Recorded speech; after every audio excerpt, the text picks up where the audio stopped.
মসজিদে প্রবেশ করার পরে নিয়মিত একটি আমল করতে গেলে ভাগ্য খুলে যাবে, রিজিকের দরজা খুলে যাবে।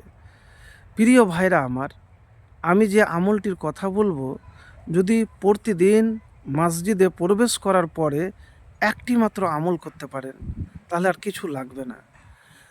তো সেই মহামূল্যবান আমলের কথা বলবো। যখন মসজিদে আপনি প্রবেশ করবেন, তখন এই দোয়া বলে আপনি প্রবেশ করবেন।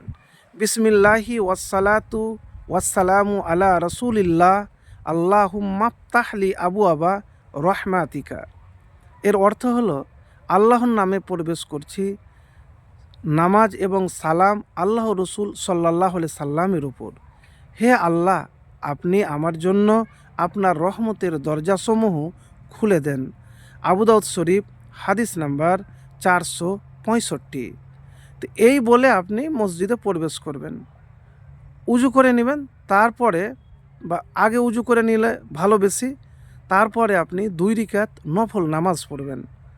নামাজ পড়ার পরে আপনি আল্লাহর কাছে মুনাজাত করবেন, নিয়মিত মুনাজাত করবেন। নিয়মিত যদি মুনাজাত আপনি করতে পারেন আল্লাহর কাছে, যে আল্লাহ আমি চাই, আল্লাহ তুমি আমাকে দাও, তুমি ছাড়া কেউ নাই, আমি যে তোমার বান্দা, তুমি যে আমার রব। এইভাবে আপনি মুনাজাতের মধ্যে আপনি আল্লাহর কাছে চাইবেন। ব্যাস এতটুকুন যদি নিয়মিত করতে পারেন, তাহলে আল্লাহ রাব্বুল আলামিন আপনার জন্য দুনিয়াতে রহমতের দরজা, রিজিকের দরজা খুলে দিবেন।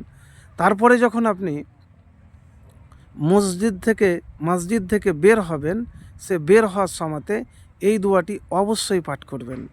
কেন?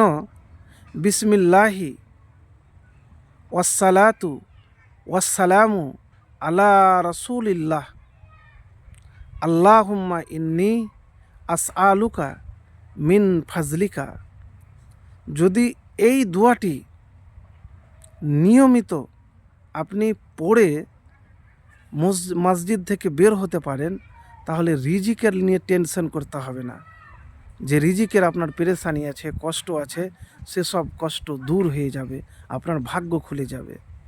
কি? বিসমিল্লাহি ওয়াসসালাতু ওয়াসসালামু আলা রাসূলিল্লাহ আল্লাহুম্মা ইন্নী আসআলুকা মিন ফাজলিকা। ব্যাস এতটুকুন। তাহলে মসজিদে প্রবেশ করার সময় তো এই দোয়া পাঠ করবেন, আর বের হওয়ার সময় এই দোয়া পাঠ করবেন। আপনাকে রিজিক নিয়ে চিন্তা করতে হবে না। রিজিকের দরজা, রহমতের দরজা খুলে যাবে আপনার জন্য। তো প্রিয় ভাই আমার, আমলটি একবার করে দেখুন, ইনশাআল্লাহ আপনার জীবনে কিছু লাগবে না, কিন্তু ভরসা আপনাকে লাগবে।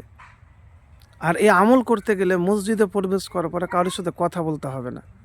আপনি আমল করলেন, বের হয়ে চলে গেলেন। অনেকেই মসজিদে তো যখন প্রবেশ করে তখন খুব কথাবার্তা বলে, তাহলে কীরকম আছো, এরকম আছো না। আপনার আমল শেষ, আপনিও ওখান থেকে চলে এলেন, কারোর সাথে কথা বলবেন না।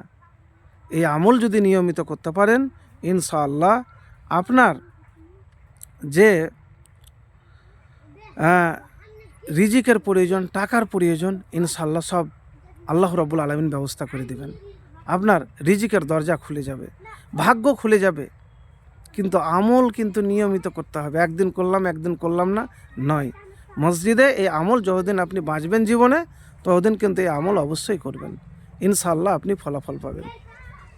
একবার আমলটি করে দেখুন, আপনার ভাগ্যের দরজা, ভাগ্য খুলে যাবে।